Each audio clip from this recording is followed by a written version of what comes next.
부동산까지 현물 출자했는데 설마 집 날려 먹었겠습니까? 다 돌려도 챙겨뒀겠지. 뭐 그런 얘기 다 할 수 있지만 뭐 너무 많이 얘기하고 그러면 또 소송 올까봐 그냥 다 돌려서 챙겨뒀다.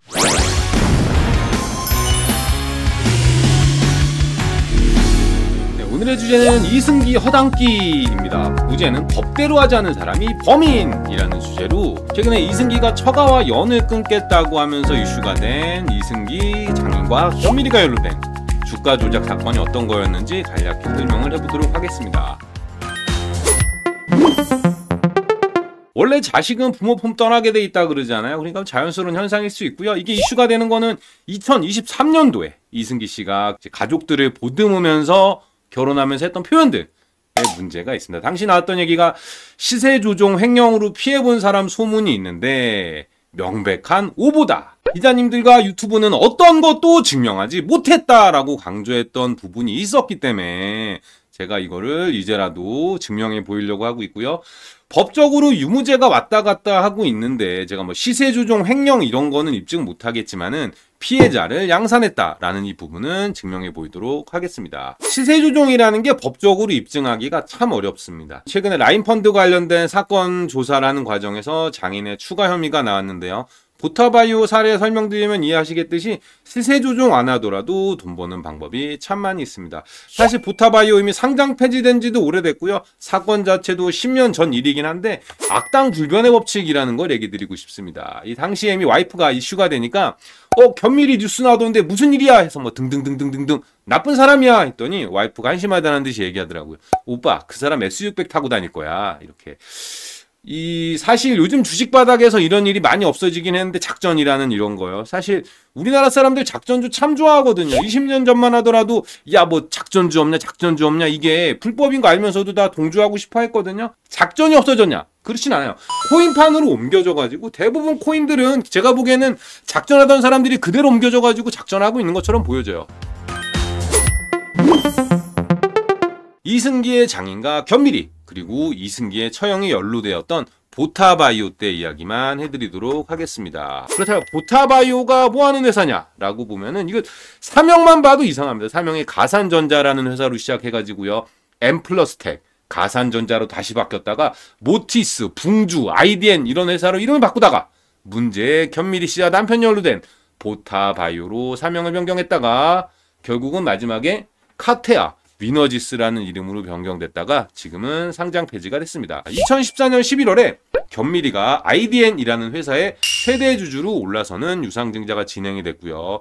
그 뒤로 바이오 사업에 본격 진출하게 됐고 이 견미리 씨가 최대 주주로 올라서면서 뭐 이순재 씨 비롯해가지고 막 연예인, PD들 등등등이 참여하면서 뭔가 일어날 것 같은 거를 보여줬지만 보타바이오가 2015년 3월에 한국인스팜이라는 바이오 회사 주식 252만 주를 55억 원에 취득하면서 바이오 사업에 진출하게 됩니다. 자, 거래 상대방이 이주현인데요. 이 이주현 씨를 대상으로 3자 배정 유상증자를 진행해서 55억 원은 줬지만 35억은 다시 회사로 들어왔잖아요. 결국은 현금 20억의 신주를 발행하는 형식이었습니다. 시세 조종이라는 거는 좀 더 비싸게 팔기 위해 판을 까는 거고 핵심은 구조라고 보시면 될 것 같습니다. 안 사도 되는 걸 매우 비싼 가격에 사고 신주를 발행한 거기에 시세 조정 없더라도 수익이 나게끔 되어 있습니다.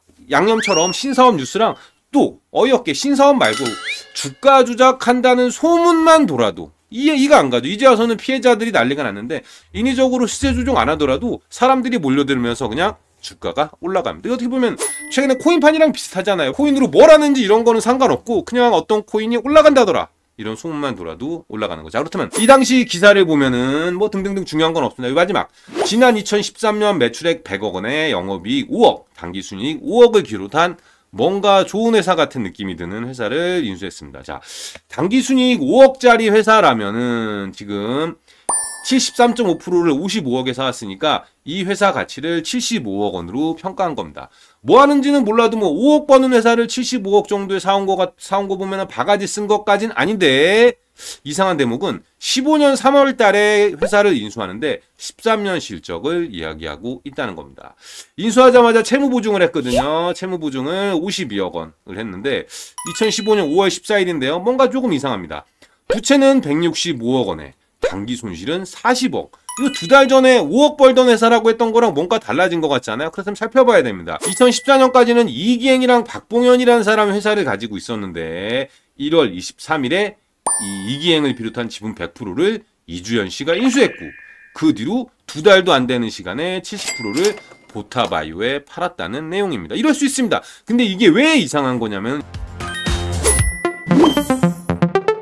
보타바이오가 2014년 12월 2일에 인스팜의 대주주가 이기행일 때 가치평가를 의뢰했는데 한 달 만에 이 이기행이라는 사람은 이주연 씨한테 이걸 팔아요. 그리고 2월 14일 날 인스팜 가치평가가 완료되고 3월 5일 날 이주연이 인스팜을 파는 겁니다. 이 보타바이오가 가치평가 의뢰할 때 대주주가 있었으면은 그냥 그 사람한테 샀으면 되잖아요. 근데 가치평가를 맡기고 대주주가 바뀌고 바뀐 대주주한테 주식을 사오는 거예요. 이상하다. 자, 이게 2013년 감사보고서입니다. 13년도에 보면은 매출 100억에 영업이익이 5억 원이 났는데 14년도에는 매출이 53억에 적자가 40억 났다는 얘기입니다. 적자가 40억 나서 자본이 20억밖에 안 남았다는 얘기입니다. 뭐가 어떻게 돌아가는 거야 도대체? 15년 초에 평가하러 갔는데 어떻게 이런 평가를 할 수 있는 거죠? 이게 보면은 15년 초에 평가하러 가서 14년 실적은 평가를 안 했어요. 사실 14년도 40억 적자 난 게 나와 있었을 텐데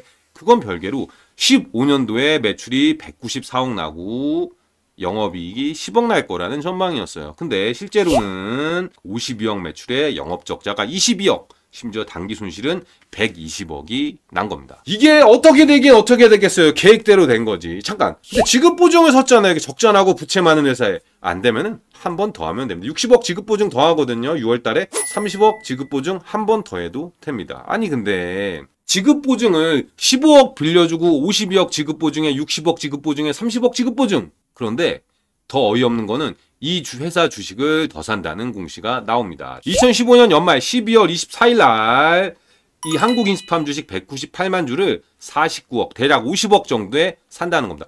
이거를 산다는 거를 역산해 보면 회사 가치를 140억 평가한다는 거거든요. 75억 원으로 평가했는데도 회사 적자가 40억이 나고 자본이 줄어들었는데 연말 돼가지고는 회사의 가치를 2배 가까이 평가한 겁니다. 아, 이런 고무줄을 봤나? 15년 3월 달에 13년도에 5억 벌던 회사를 75억 가치 평가하고 인수한 거를 넘어가 주려고 했는데 14년도에 40억 적전하고 15년도에 인수하자마자 자꾸 돈 빌려주고 그거를 140억 가치로 추가 인수한다? 혹시 제가 찾지 못한 신약을 개발 중인가? 라는 생각을 할 수 있는데 무슨 말이니? 이거는 보시면은 2015년 연말에 이 보타바이오가 감사보고서를 낸 겁니다. 감사보고서에 보면은 올해 들어가지고 105억 원 투자를 했는데 평가손익을 105억을 손실 났다고? 105억을 손실 났다고 적어놓은 겁니다. 15년 12월 23일 날 140억짜리 회사를 평가해서 신규로 증자대금을 50억 원을 더 넣었는데 연말 가서 보니까 가치가 하나도 없다고 평가한 겁니다. 3월 6일 날 55억 투자하고 12월 23일 날 49억 5천 합쳐서 105억 원을 투자했는데 12월 31일 날 보니까 잔고가 빵원이라는 겁니다. 농담이라고 하고 싶습니다. 농담이라고 좀 해줘! 하지만 상세히 적어놨습니다. 12월 23일 날 증자대금을 50억을 넣었는데 그게 일주일 만에 빵원이 됐다는 얘기를 하고 있는 겁니다. 이제라도 좀 정리를 좀 해봅시다. 인스팜을 사려고 가치평가하는 사이에 인스팜 원래 주인은 다른 사람한테 팔고 얼마 팔았는지 모르겠습니다. 그 사람한테 사오고 나서 보니 14년도도 적자가 났고 계획이랑 달리 손실이 눈덩이. 그래도 살려보려고 지급보증까지 믿자. 이거 왜냐면 이것 때문에 무죄 판결 받은 거거든요. 이 견미리 씨 남편이 부실기업을 인수해서 살려보려고 노력을 했기 때문에 무죄다라는 판결을 받았는데 이게 아마 그런 과정에 반영이 됐던 것 같습니다. 살려보려고 지급보증까지 쓰고 연말에 50억을 더 주고 사왔는데 일주일 지났더니 그 50억마저 빵원이 됐다는 얘기입니다. 아 맞다. 지금 제가 작전주 분석 중이었군요. 시세 조정은 잘 모르겠습니다. 하지만 잘해보려고 하다가 잘못되는 거는 법적 처벌을 안 받는 거. 이 법적으로 그렇습니다. 법적으로. 이런 경영에 무능한 거는 주주총회에서 주주들이 응징하면 되지 법적으로 처벌할 게 아닌 거라는 얘기입니다. 근데 제 생각에는 뭐 처음부터 잘해볼 생각이 없었던 것 같은데 이런 의심 가지고는 처벌을 할 수 없다는 게 참 슬픕니다. 그렇다면 보타바이오에 투자했던 여러분들은 피해자인가요? 저는 작전주의 피해자라고 볼 수도 있지만 이분들 아마 작전 준 거 알고 들어갔을 거예요. 그렇다면 이런 작전주 도대체 19년 중에 18년을 적자 내는 회사가 작전을 하고 있다는 거를 가만 놔둘 수 있는 건가요? 거래소 놀고 있는 거 아닌가요? 금감원은 뭐하고? 그래서 문제 있는 기업은 상장 유지를 못하게 등장한 규정이 있습니다. 4년 연속 영업적자면은 관리 종목, 5년 연속 영업적자가 발생하면 상장 폐지 심사를 받게 하는 제도가 도입이 됐는데 왜 상장 유지가 됐지? 영업이익은 연속적으로 적자를 기록하다가 이 제도가 도입되니까 2011년도에 4억 원 영업이익이 났습니다. 라고 표시하자마자 다시금 3년 연속 영업적자를 기록하니까 4년 연속 되면 관리 종목이라 그랬잖아요. 그러니까 다시 한번 15년도에는 영업이익이 흑자가 난 것처럼, 그렇다면은 15년도에 영업이익 흑자가 났으니까 16년도에 좋아지려나? 좋아질 리가 있겠습니까? 16년도에 보니까 깜짝 뛰었던 매출이 다시 50억으로 줄어들고 영업적자는 83억을 기록하고 말하기가 무섭습니다. 당기 순손실은 533억을 기록하고 있습니다. 돈은 누가 벌었나? 설명이 더 필요한가요? 견미리 씨가 보유한 부동산까지 현물 출자했는데 설마 집 날려 먹었겠습니까? 다 돌려도 챙겨뒀겠지. 뭐 그런 얘기 다 할 수 있지만 뭐 너무 많이 얘기하고 그러면 또 소송 올까봐 그냥 다 돌려서 챙겨뒀다. 요렇게만 얘기해두고 10년 전 사건을 하면 뭐 하겠습니까? 법원에서도 무죄 나는 판에 입 함부로 놀리면 안 되니까 조심조심 해야 되지 않겠습니까? 이상하지 않나요? 국내 주식 작전판이니까 국장 안에 미장하지. 제가 봤을 때 미장 더하면 더합니다. 대표주 제외하고요. 물론 우리나라 사람들 그래도 미장 가면서는 대표주 투자 많이 해가지고 그런 분들은 괜찮은데 미국 장에 가가지고 또 해외 시장 가가지고 작은 주식들 작전주 당하는 거 무지 많습니다. 그리고 그것보다 제가 제일 걱정되는 거는 코인이에요. 코인. 지금 제 생각에는 코인판이 과거 주식 작전판보다 더 심한 것 같아요. 뭐 가치 분석, 아까는 뭐 제가 인스팜 가치 분석 안 되는 것도 해봤지만은 코인 시장 가치 분석도 안 되니까 그냥 막 하는 거예요. 심지어 자통법상 규제도 피해가니까 아마 이 영상 보시면서 저런 데 당하는 사람이 있나 하는 코인러들 있으실 것 같은데, 코인에 들어간 돈이 어떤 가치를 창출하고 있는지 한번 다시금 생각해 보세요.